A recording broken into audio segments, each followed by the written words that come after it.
We've all faced storms of some type in our lives at one time or another. And we will probably face more before we leave this life. They come in various forms. Job loss, financial crisis. We have health issues and have family issues. We lose loved ones. And many times they're storms of our own making because of choices we've made. And the list can go on.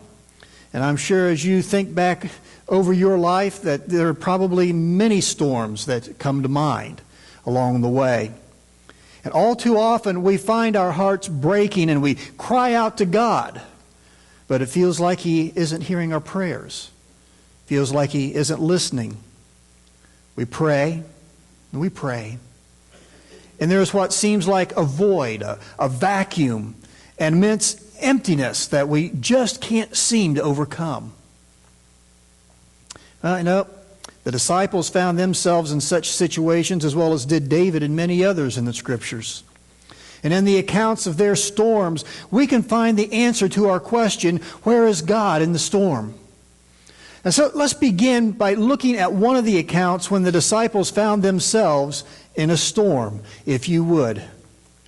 One day, Jesus said to His disciples, "Let us go over to the other side of the lake." So they got into a boat and set out. As they sailed, He fell asleep. A squall came down on the lake so that the boat was being swamped, and they were in great danger. The disciples went and woke Him, saying, "Master, Master, we're going to drown." He got up and rebuked the wind and the raging waters. The storm subsided, and all was calm. Now, we normally look at this account and the other accounts of this event, and we talk about the disciples' lack of faith. After all, didn't Jesus rebuke them for their lack of faith? If you remember the accounts, why are you struggling? Why do you lack faith here? But as we look closer at this account, ask the question, where was God in the storm? Well, if you would, He was right there all the time. Something we have a tendency to overlook. The situation seemed dire and hopeless. They were at the mercy of the waves and the wind, or so they thought. And as we look at the passage, what do we see? The disciples were never alone. Jesus was right there the entire time. And you're probably thinking to yourself, yeah, but He was sleeping and the disciples had to wake Him up. In other words, we normally come away thinking what the disciples were thinking. That is, if you would, Jesus is asleep and unaware of the storm. And many times that is probably how we feel when we find ourselves in the midst of a storm and God doesn't seem to be there. It feels like He's asleep somewhere and isn't aware of the storm that we're facing. But let's consider the details we find in the passage. First of all, the passage tells us, if you would, the boat was being swamped. What does it mean, the boat was being swamped? Well, let's take a quick look at Matthew's account, if you would. Then He got into the boat and His disciples followed Him. Suddenly a furious storm came up on the lake so that the waves swept over the boat. But Jesus was sleeping. Do you see it? Have you maybe missed it before? The boat was taking on water. It's a storm. And according to Mark, Jesus is sleeping on a cushion in the back of the boat. Now, so we can get a little bit of perspective of what's going on here, if you would, take a look at this model of a boat from that period of time. This is a model made after what archaeologists have found what a fishing boat looked like. Okay, so looking at that boat, it's storming hard. The rain is coming down. The waves are huge. They are tossing the boat around and coming over into the boat so that it's taking on water. And it's a storm which indicates probably lightning and thunder. The wind is howling. And Jesus is asleep here, if you would. Starting to get the picture? Jesus is getting soaked. The cushion He is getting soaked. It's noisy.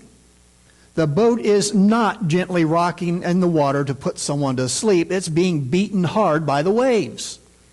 And the disciples think Jesus has no clue what is happening. What do you think? Of course he knows what's going on. And he's at peace. And he's sleeping even though he's getting soaked. He's sleeping even though the boat is being tossed around. He knows what's going on. He's like the disciples. He's sopping wet. You see, what the disciples didn't understand and what we need to understand is no matter what is happening in our lives, if you would, God is always there and He knows what is going on. Jesus may have been sleeping, but I will pretty much guarantee you when it first started to rain and the waves first started to get him wet, he probably woke up. He knew what was going on. And then he went back to sleep. And although it may seem like God is sleeping in the storms of our lives and taking a break somewhere, He knows what you are thinking in that storm. He knows what you are feeling. He knows what you are facing and going through. And rest assured, you are not the only one to ever feel like God isn't there in the storm. Listen to David's cry when it felt like God wasn't there when he was in the midst of a storm in his life, one of the many, if you would. How long, Lord? Will you forget me forever? How long will you hide your face from me? How long must I wrestle with my thoughts and day after day have sorrow in my heart? How long will my enemy triumph over me? Look on me and answer, Lord my God. Give light to my eyes, or I will sleep in death. And my enemy will say, I have overcome him, and my foes will rejoice when I fall. Do you sense the despair in what he was experiencing, what he was going through? Do you feel his brokenness as he cried out to God and it felt like God wasn't there? It felt like God wasn't listening. It felt like God had abandoned him.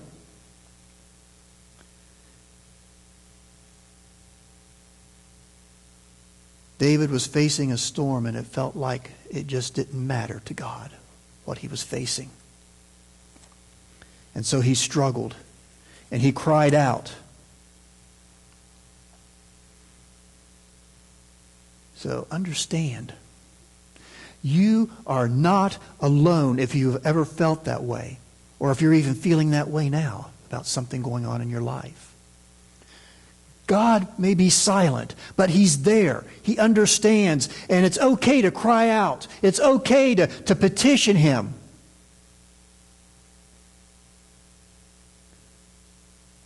But what do we do when we've poured out our hearts to God and still feel like He isn't there?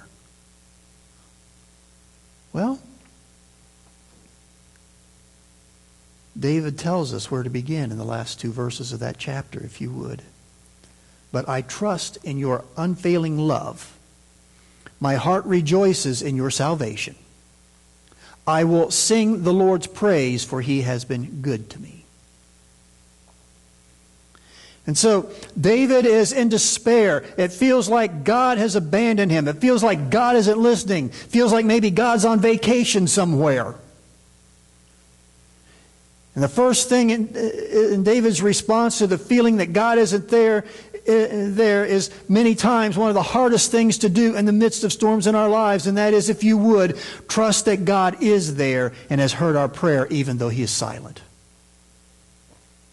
Sometimes that's the hardest thing to do. You've prayed and you've prayed and you've prayed, and yet it seems like God is silent. It seems like He's not there. And being able to trust that He is there,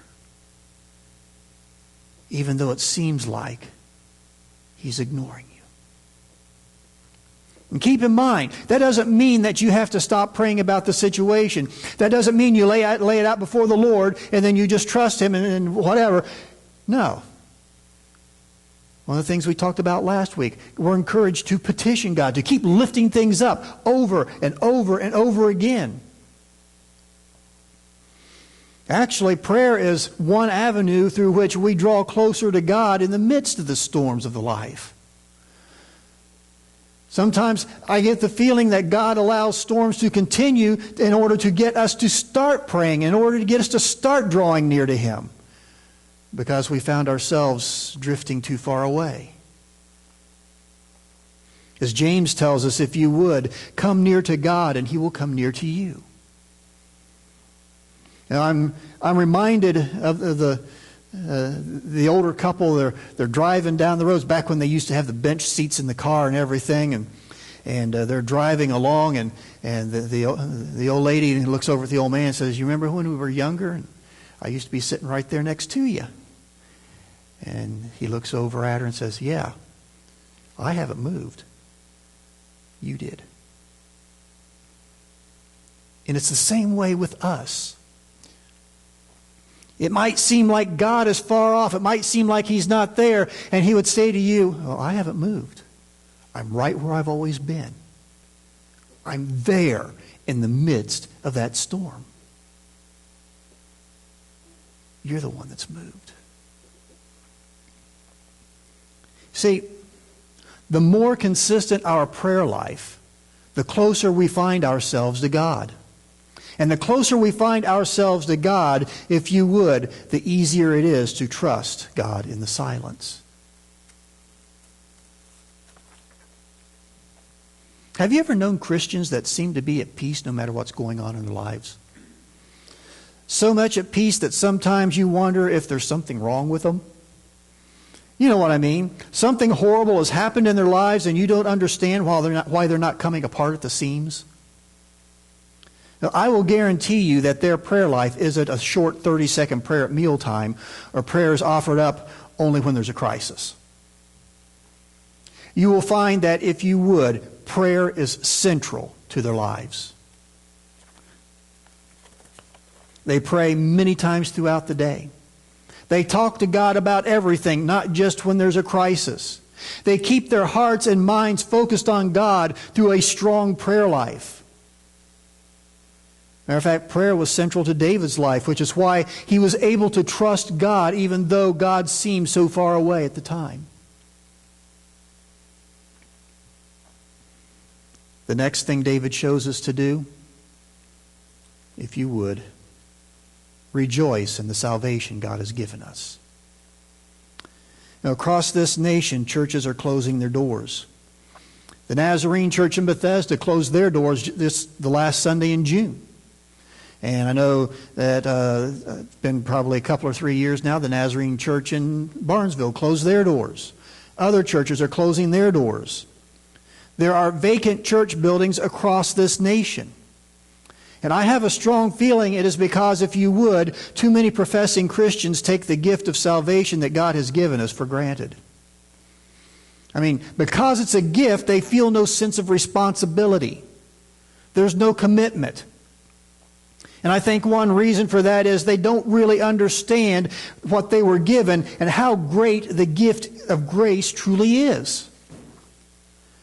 I mean, how we were raised, most of us were raised in Christian families or believing families, however you want to refer to it, in this country, because since the foundation of this country, that was kind of the norm. Everybody pretty much believed in God, didn't we?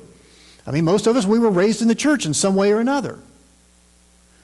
And our faith really hadn't been challenged until recently. And we've come to believe that for the most part, we're good people.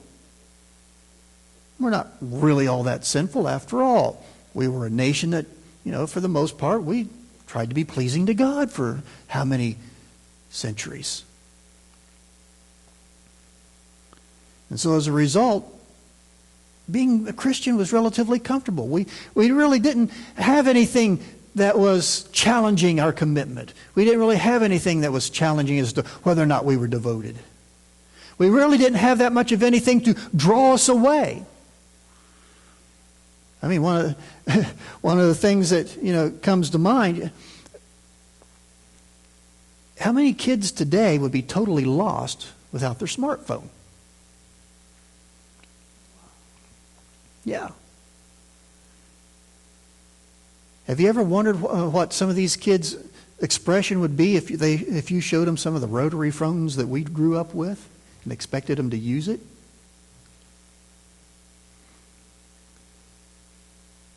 Explain to them that you didn't block calls in our day, you took the phone off the hook. And no, we didn't have the internet. There's this big old box of index cards that served for our Google at the library.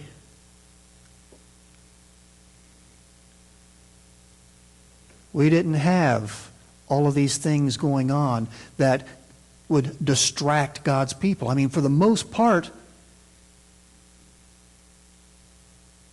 our faith was central to our lives. But now,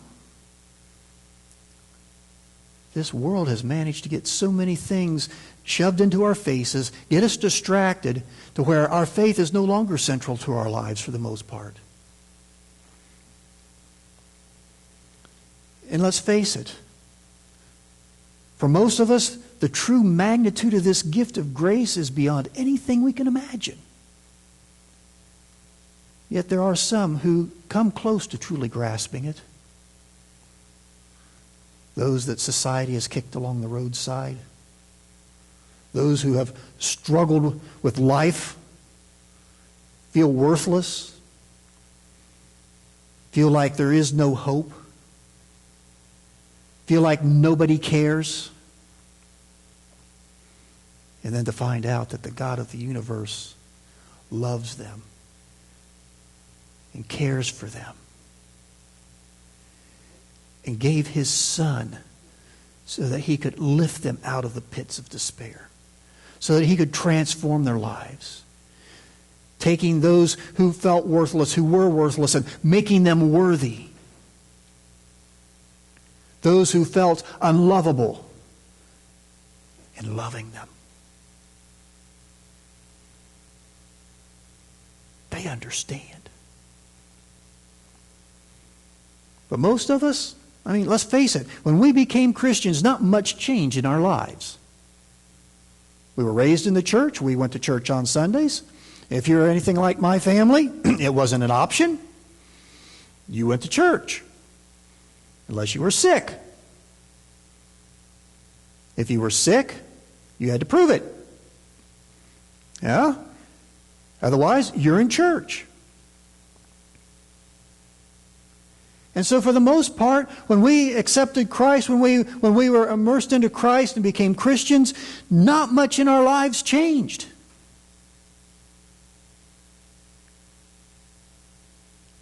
We need to understand that each of us is the reason that Christ was nailed to the cross. Each of us personally put Him there. We can't blame it on someone else's sin. We need to understand if we were the only sinner, He would have died for us. We put Him on the cross. I put Him on the cross. You put Him on the cross. We need to understand the magnitude of that. If you would, each of us is personally responsible for Jesus' death. And I also get the feeling that somehow we don't seem to truly believe either that hell is real or that hell is more horrible than anyone could ever possibly imagine. I see so many professing Christians who live their lives as if they really don't believe it's going to happen.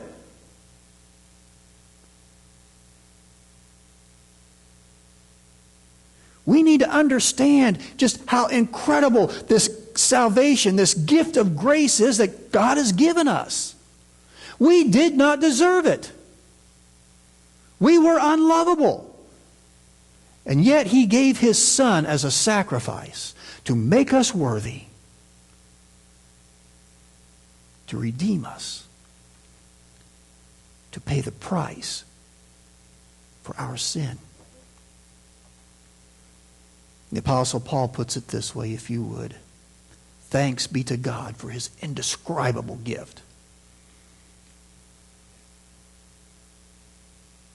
We can't even begin to grasp just how awesome the salvation that God has given us is. I think if more of God's people understood that and truly grasped it, we'd see a big change in a lot of people today, a lot of Christians. But we will understand it one day when we stand before Him.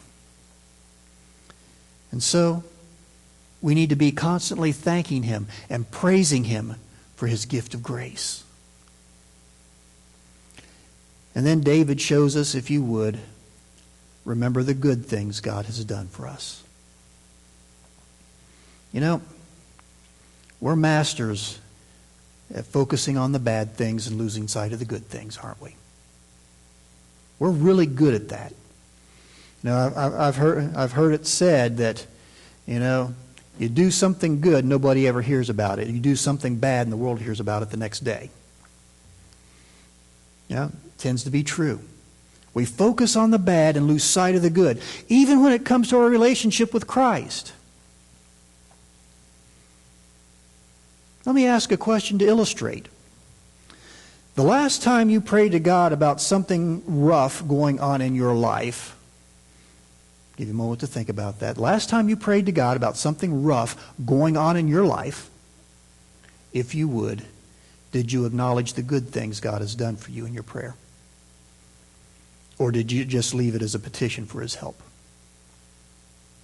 Did you just focus on the bad things? Or did you take time to remember the good things that God has already done? You see, that's important because remembering the good things that God has already done for us helps us to better trust Him in the times of crisis. When we're able to look back on those things and see where God has brought us through this and through that, and where He's dealt with this and where He's moved this obstacle out of the way, and how He's been good to us and how He has taken care of us, then when we're facing the crisis and apply what we know about what He has done for us, it becomes a whole lot more easy to trust Him in a present crisis. And we can see that He has been faithful. He has always been there. He has always watched out for us. Especially when we remember the rough times, the tough times He has brought us through in the past. As the saying goes, He's done it in the past and He can do it again. Does that mean He will always give us the outcome we want? No. But as we face each trial, each struggle, each time it feels like our world is crashing down around us, remember the words of the Apostle Paul, if you would. And we know that in all things God works for the good of those who love Him, who have been called according to His purpose. If you were to continue on in that to the next verse, which I don't have on the screen, you would find that what he's saying is everything God does is designed to transform us to be more like Christ, to draw us near to Him. The Apostle Paul also tells us in Philippians 1st chapter, if you would, being confident of this, that He who began a good work in you will carry it on to completion until the day of Christ Jesus. What a promise. He's not going to stop. He's not going to stop being there. He's going to continue to work in your life. He's going to continue to be there in the rough times. He's going to continue to always be working for your good. Working for your good doesn't necessarily mean He's going to make you comfortable. It doesn't necessarily mean He's going to make you happy. It doesn't necessarily mean He's going to give you whatever you want. But no matter what's going on, no matter what we are facing, no matter how bad it seems that our world is crashing down, God loves us and will do what is best for us. There will be times that it may not seem like it's the best at the moment. But there will come a day when we will be able to look back and know that He was working everything for our good. He was doing what is best for us. Sometimes that means He calms the storm. Sometimes that means He's silent in the storm, but brings us through it. but He is always there. And He does complete His good works in us. So, when you find yourself facing a crisis, when it feels like your world is crumbling around you, when it feels like God has abandoned you, lift up your petitions before the Lord. Pour out your heart to Him. And remember that He is always there in the storm, even though He may be silent. He is there. Trust Him. Be grateful for the salvation He has given you. And never forget the good things He has done for you. And that He does work all things for the good of those who love Him. So, no matter what you may face as a child of God, if you would, God will bring good from it. Put it in His hands and trust Him, for He is there with you in the storm. Like I said, He may quiet the storm, or He may be silent simply to bring you through the storm. But you are never alone, child of God. If you would, God is always with you. He never leaves you. He's promised to never abandon His children.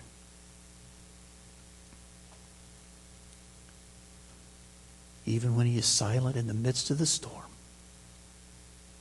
know that He is there. He knows what's going on.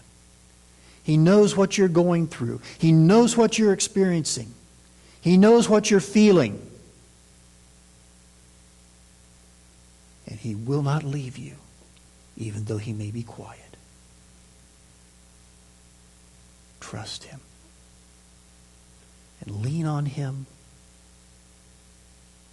knowing that you are secure in His arms. You have a crisis or something going on in your life that you need to trust Him. Maybe it seemed like He wasn't there. He is. Trust Him. Lean on Him. Give it to Him. And in the process, try and begin to truly grasp the great gift of grace that He has given to you. And remember the good things He's already done for you.